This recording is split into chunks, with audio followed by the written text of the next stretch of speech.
Bonjour frères et sœurs, je vous accueille dans ce temps de Pentecôte. La Pentecôte n'est pas une fête simplement d'une histoire ponctuelle, passée. La Pentecôte, c'est le temps de la vie. Dieu est avec nous. Je vais citer simplement ce verset de la parole de Jésus dans l'évangile de Jean.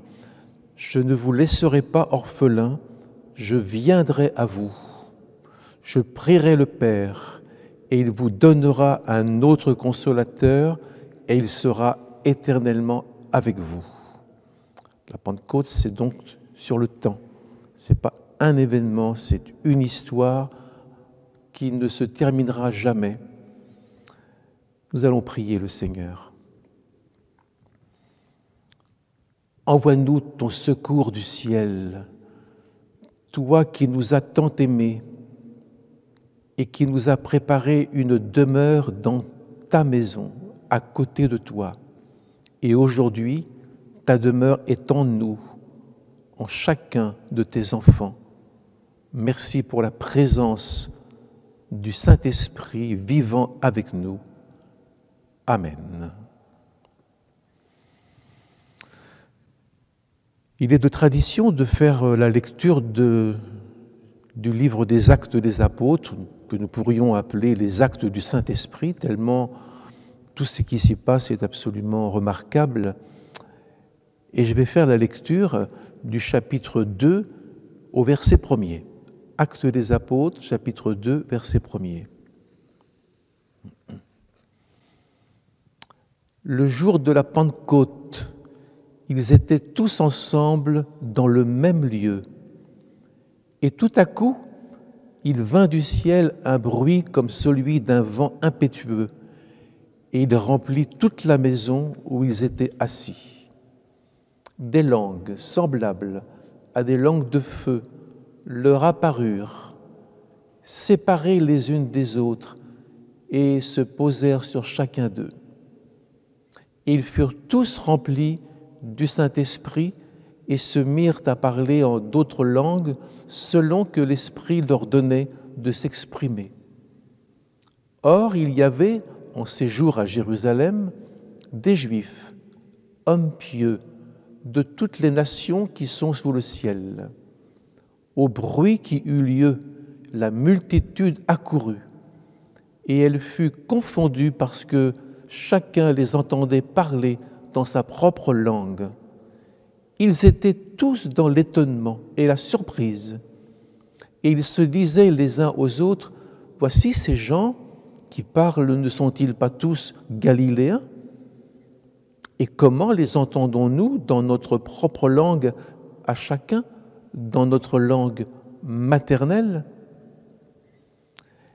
Et Pierre, un peu plus tard, quelques instants plus tard, a pris la parole et il a dit devant cette foule étonnée, « C'est ici ce qui a été dit par le prophète Joël. Dans les derniers jours, dit Dieu, je répandrai de mon esprit sur toute chair, vos fils et vos filles prophétiseront, vos jeunes gens auront des visions et vos vieillards auront des songes. »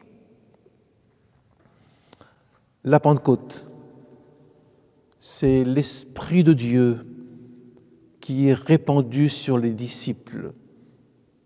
L'Esprit de Dieu, ce n'est pas la main d'un homme qui a fait ces choses, c'était la promesse du Père, c'était le grand projet de Dieu, d'habiter non pas dans un temple fait de main d'homme, mais dans le cœur humain.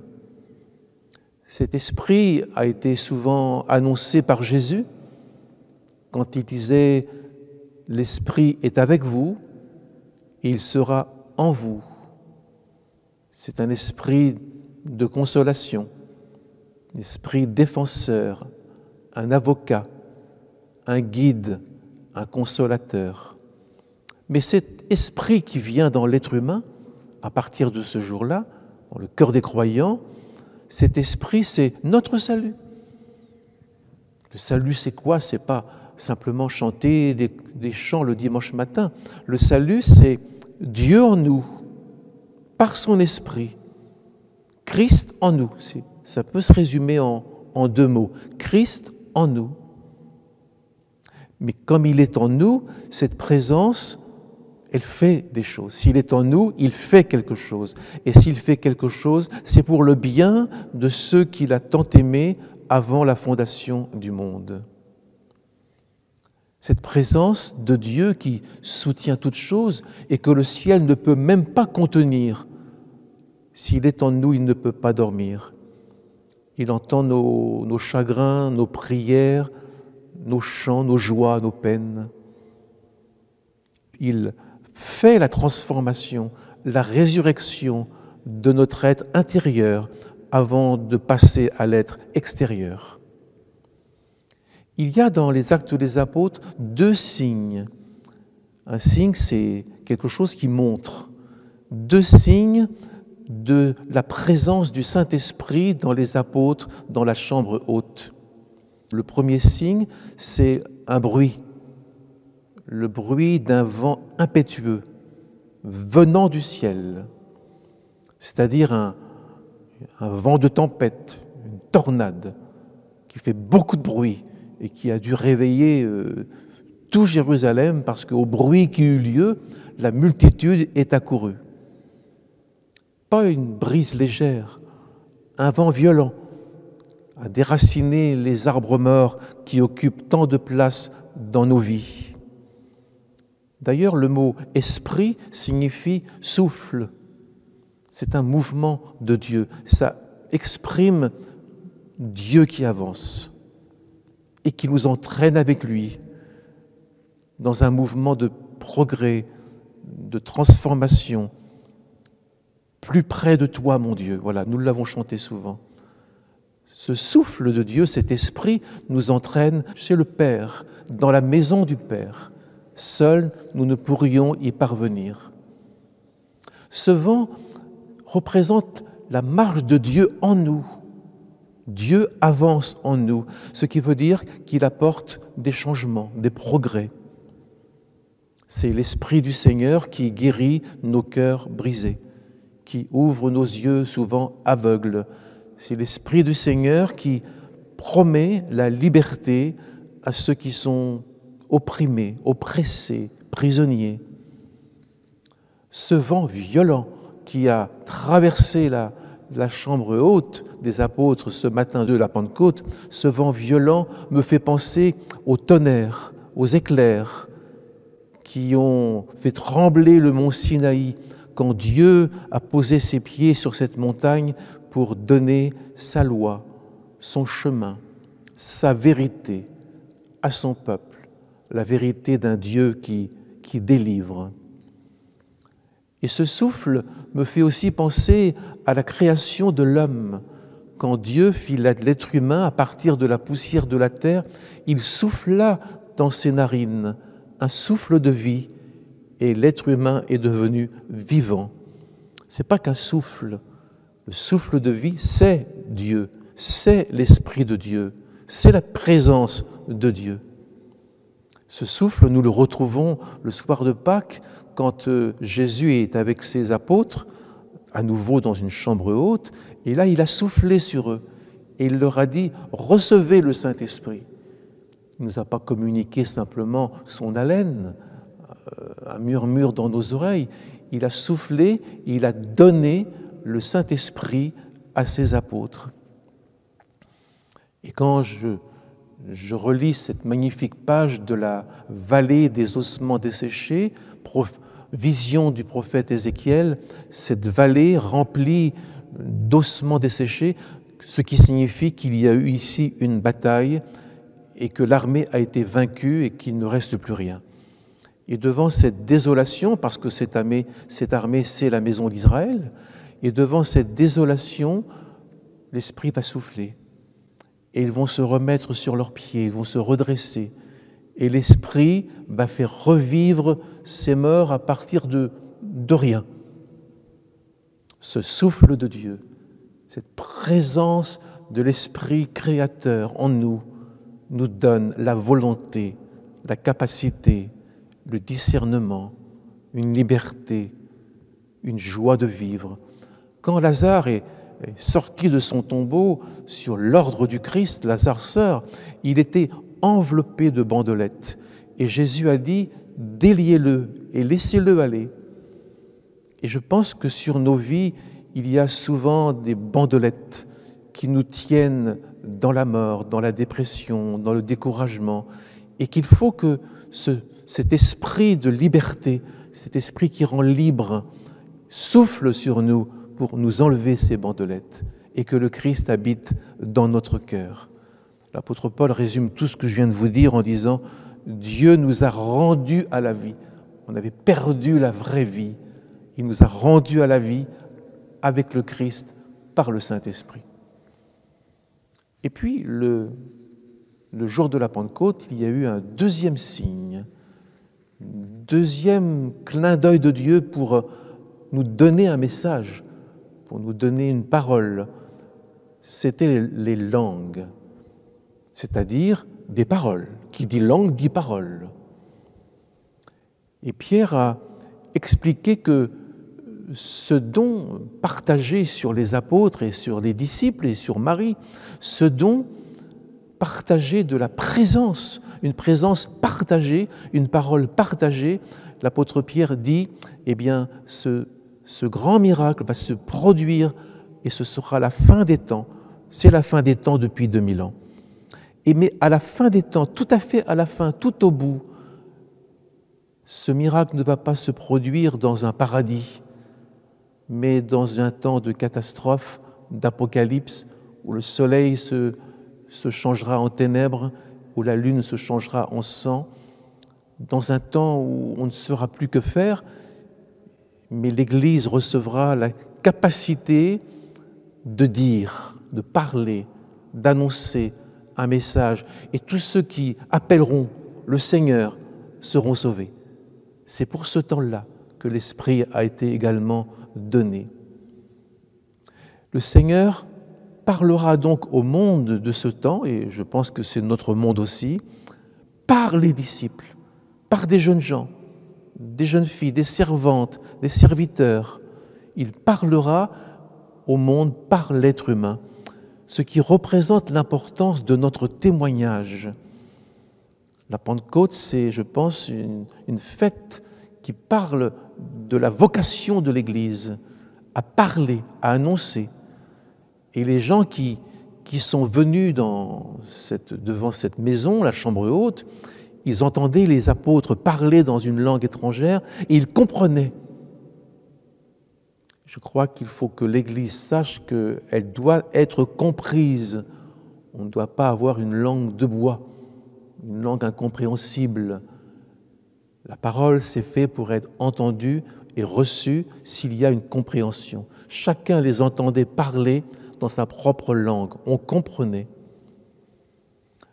Au temps de la tour de Babel, les hommes voulaient aller chez Dieu comme ça, un coup de tête, comme si on pouvait monter chez Dieu avec ses propres forces. Et Dieu a confondu leur langage pour les disperser.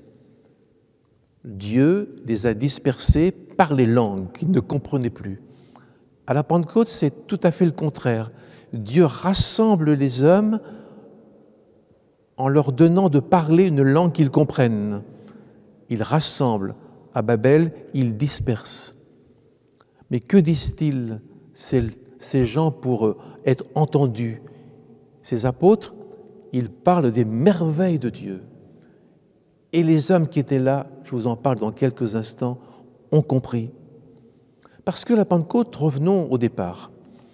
La Pentecôte, c'est une fête agricole. On fêtait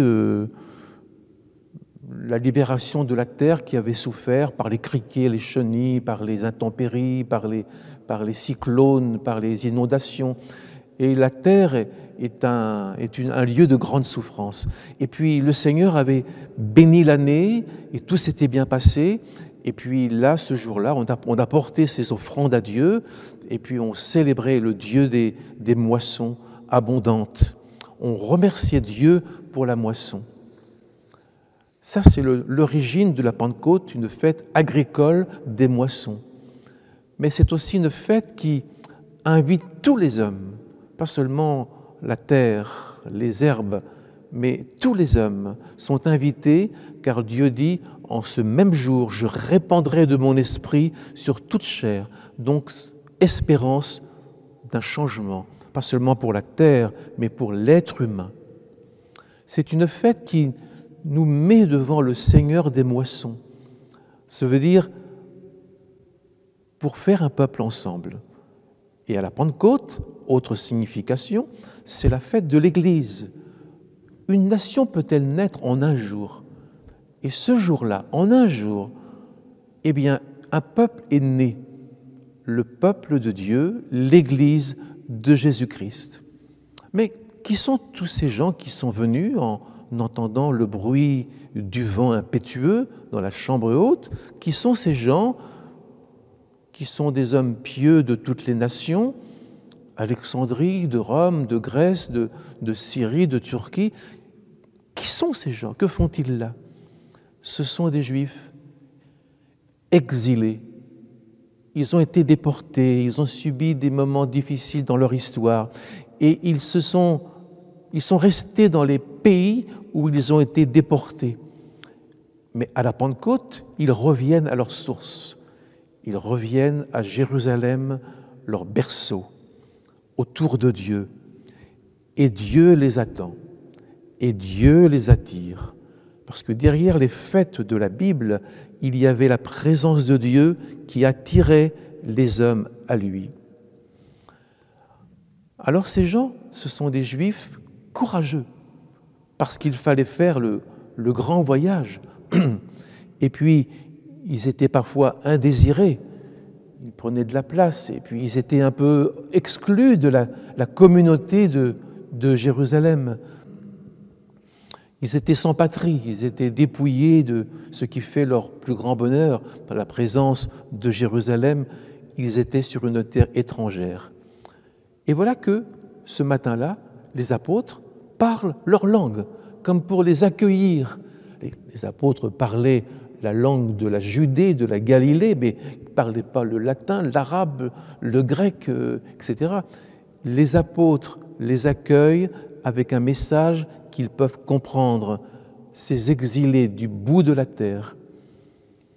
Pour parler à ces gens, il fallait une langue avec un amour dévorant.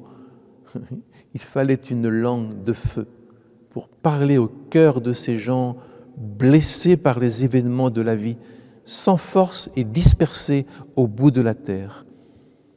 Et ces apôtres parlent avec eux un langage que Dieu leur a confié. Dieu leur a donné un message pour eux. Ils parlent et ils ne savent pas ce qu'ils disent. Dieu leur a donné un message pour les consoler et les remettre comme la vision d'Ézéchiel, les remettre sur pied, les remettre en piste, les remettre dans la vie. Entre ce Dieu de Jérusalem et puis ce peuple d'exilés abattus au bout de la terre, il y a donc une parole. Entre Dieu et nous, il y a une parole, c'est la parole de Jésus qui dit « Venez à moi, vous tous qui êtes fatigués, chargés, je vous donnerai du repos. » Sur la tête des apôtres, et c'est peut-être là le signe, pour moi il y avait les langues étrangères, mais peut-être le plus grand signe après le vent impétueux, c'était cette langue qui se posait sur la tête des apôtres. Ce n'était pas du feu, c'était des langues. Nous savons ce que c'est qu'une langue, mais c'était une vision que tous ont eue de voir sur la tête de leur frère une langue qui se pose, mais une langue de feu, comme du feu, mais une langue, ce n'était pas une flamme de feu, c'était une langue qui se posait, une langue qui était faite pour être donnée aux autres. C'était un message, une parole pour les autres. Et cette langue de Dieu étonnante, elle ne fait pas peur. Ce n'est pas une langue qui va annoncer des catastrophes sur les champs, sur les moissons, sur les prairies. C'est donc la fête d'un peuple revenu sur la terre d'Israël, revenu, et Dieu les attend avec un message, avec des mots qui viennent de Dieu. Je trouve ça absolument remarquable. Nous avons tellement de mal, nous, à trouver les mots, comme on dit, à avoir des mots justes. des mots consolants, rassurants, des mots qui redonnent de la valeur, qui permettent aux gens de s'exprimer, d'écouter. Et il parle des merveilles de Dieu. Ils ne se rendent pas compte, les apôtres, mais ceux qui sont là comprennent qu'il parle des merveilles de Dieu. Alors les merveilles de Dieu, ce n'est pas ce qui se passe sur Mars ou sur la Lune, ce n'est pas ce qui se passe dans les mystères de la création. Les merveilles de Dieu pour ce peuple exilé, ce peuple abattu du bout de la terre, les merveilles de Dieu, c'est le besoin de confiance dans l'avenir. Les merveilles de Dieu, c'est le besoin de guérison, c'est le besoin de consolation. Les merveilles de Dieu, c'est tout ce que Dieu va faire avec eux. Les merveilles de Dieu, c'est des promesses. Ce n'est pas des paroles qui dépassent les gens, qui sont au-delà. Les paroles de Dieu recoupent l'actualité de ces gens-là. Ça correspond à ce qu'ils ont besoin, à ce qu'ils attendent, à ce qu'ils n'ont pas eu, à ce qu'ils ont espéré. Et là, Dieu parle toutes les langues, parce que tout vient d'un Dieu qui a donné une parole pour l'arabe, une parole pour le romain, une parole pour l'égyptien. Il parle toutes les langues du monde, parce que Dieu connaît notre langue. Quand je dis notre langue, je veux dire notre histoire, comment nous nous sommes construits. Il sait que nous sommes le résultat de beaucoup d'histoires, résultat de beaucoup d'émotions, de rêves, de combats, de souffrances, d'échecs, de victoires. Et Dieu comprend tout. Il comprend notre langue. Je veux dire, il comprend d'où nous venons, ce que nous sommes, tout au fond de nous. Si ce Dieu-là ne comprenait pas, nous serions profondément seuls dans la vie, incompris. Qui peut comprendre l'autre ? Dans le livre des Proverbes, il est dit que le cœur a ses propres chagrins et l'autre ne comprend pas. On ne peut pas comprendre le cœur de quelqu'un qui a perdu son enfant, quelqu'un qui a perdu sa santé. On ne peut pas le comprendre sans le vivre. Et ces langues brûlantes qui étaient sur les apôtres, elles étaient faites pour parler aux autres. Ce n'était pas simplement une démonstration pour faire un peu du spectacle. Ces langues représentaient, qui était une vision, représentaient un message qu'il devait donner aux gens qui étaient là. Il ne fallait pas les oublier, il ne fallait pas les rater. Ils étaient là pendant quelques heures seulement. Il y avait un message de Dieu pour eux, comme Dieu a un message pour vous, dans la brièveté, la rapidité de votre vie. Et ça a permis que les Juifs venant de toute la terre, entendent des paroles d'un Dieu qui s'occupe d'eux, d'un Dieu qui est attentionné, qui prend soin d'eux. Il nous connaît tels que nous sommes. Il nous aime tels que nous sommes. La Pentecôte, c'est le signe d'un nouveau peuple qui va naître à partir de ce Dieu qui rassemble ses enfants. D'une église, c'est le commencement d'une église avec des gens tellement différents. Nous sommes tous différents dans l'église, nous avons des histoires, des niveaux, des compréhensions tellement différents. Et pourtant, nous partageons le même pain, nous partageons l'offrande, nous partageons le temps de Dieu, nous partageons le pain de Dieu, Jésus-Christ. Et nos vies sont tellement différentes. Mais Dieu comprend la langue de chacun, l'histoire de chacun. Il parle à chacun. Et cet esprit qui s'est posé sur les apôtres, avec cette langue qui dit maintenant c'est à vous de parler. Dites-leur le message que j'ai mis dans votre cœur pendant 3 ans. Dites-leur ce message dans leur langue. Vous pouvez, je suis avec vous. Eh bien, cet esprit qui était sur les apôtres et qui est sur les chrétiens aujourd'hui, sur moi, sur vous, cet esprit me dit, nous pouvons être en communion les uns avec les autres. C'est possible, parce que Dieu nous en a donné la capacité, la présence, le Saint-Esprit. Je vous souhaite un bon temps de Pentecôte, un temps de Pentecôte où l'on va, on va se rapprocher de l'autre, on va lui parler. On a reçu de Dieu une langue, un message, un mot. On ne va pas le noyer dans les mots, mais on va lui dire quelque chose. Après le culte, on dira quelque chose. Et demain, encore et encore. Parce que la Pentecôte, c'est une fête de la parole.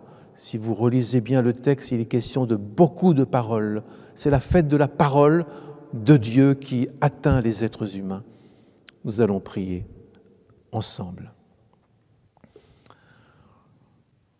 Nous sommes, Seigneur, en communion avec toi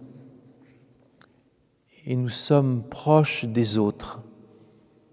Et ce que nous recevons de toi, nous voulons le donner aux autres. Permets-nous, dans ce temps qui nous rappelle tes œuvres du commencement et tes œuvres d'aujourd'hui et de demain, permets-nous, Seigneur, de partager, de nous approcher de l'histoire de l'autre, avec une parole qui va remplir de joie l'autre, notre frère, ou pour qu'il devienne un frère. Merci pour la parole de ce jour. Renouvelle la face de la terre, renouvelle la face des églises. Garde-nous dans cette dynamique, dans cette course vers toi, le Seigneur et le Maître. Amen.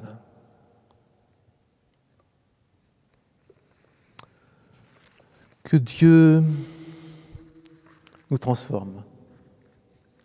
Je pense que vous comprenez bien que ces gens qui ont entendu ces paroles, ils n'ont jamais plus été les mêmes. D'ailleurs, quand Pierre a commencé à parler, ils ont eu le cœur vivement touché. Ils ont dû se dire, mais qui est ce Dieu qui s'occupe tant de nous ?